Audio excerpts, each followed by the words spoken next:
Number 8، اس رات میں عبادت کا کوئی خاص طریقہ مقرر نہیں ہے۔ شب بارات میں نہ کوئی خاص قسم کی عبادت مقرر ہے، نہ نماز پڑھنے کا کوئی خاص مخصوص طریقہ ثابت ہے۔ نفل نماز عام طور پر جس طرح پڑھی جاتی ہے اسی طرح شب بارات میں بھی پڑھ سکتے ہیں۔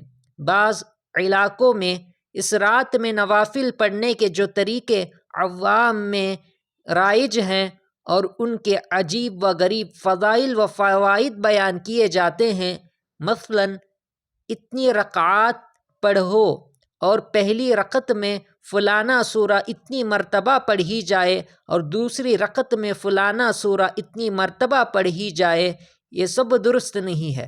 بس نفلی عبادات جس قدر ہو سکے وہ اس رات میں ادا کی جائے۔ نفل نماز پڑھے، قرآن کریم کی تلاوت کرے، ذکر کرے، تسبیح پڑھے، دعا مانگے اور توبہ و استغفار کرے۔